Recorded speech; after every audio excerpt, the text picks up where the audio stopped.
Long before streaming services and smartphones filled idle hours, sailors had only the open sea and each other to pass the time. Life aboard a ship involved long stretches of boredom, broken by moments of chaos. During those quiet periods, especially at night or while waiting out rough weather, sailors would often gather and trade stories. These weren't just any stories. They were wild, exaggerated, and often barely believable. They were yarns, tall tales woven from memory, imagination, and whatever version of the truth best suited the moment. The tradition of spinning yarns has deep roots in maritime culture. The phrase itself likely comes from the literal act of spinning a rope, a monotonous chore that left the hands busy and the mind free. Telling stories helped the time pass. Over time, the term yarn came to mean not just rope, but a story, usually one stretched far past what reason would allow. These stories often featured sea monsters, ghost ships, mysterious islands, and miraculous escapes from death. A sailor who survived a storm didn't just endure high winds and choppy seas, he fought off a kraken, lost half his crew, and steered the ship home with a broken compass and a prayer. Another might speak of a mermaid who tried to lure him into the deep, or a captain cursed to sail the oceans forever. The more outrageous, the better. Nobody was interested in the plain version of events. Exaggeration wasn't just accepted, it was expected. There's a practical side to all this. Sailors lived in close quarters for months or even years at a time. A good storyteller was a valuable shipmate. He could entertain, distract, and keep morale up when spirits ran low. In an age without entertainment on demand, a well-told story was one of the few ways to escape reality, if only for a while. But these yarns weren't just for fun. They also carried warnings, lessons, and shared experiences. One tale might warn of a reef that claimed dozens of ships. Another could be a veiled critique of a cruel captain, disguised as a fable. Sailors knew how to read between the lines.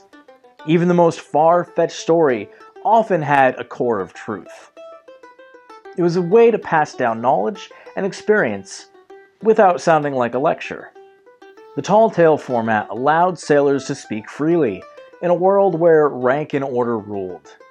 You couldn't question a superior directly, but you could tell a story about a foolish officer who led his men into disaster.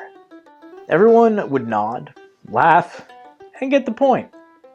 Stories provided a kind of coded language, a way to communicate things that couldn't be said outright.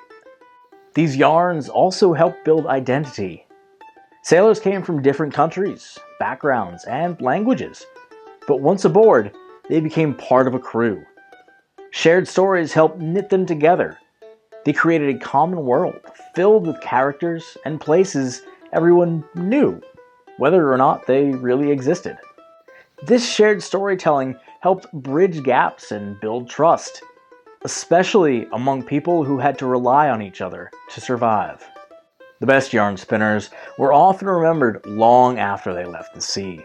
Their stories lived on, picked up and reshaped by others.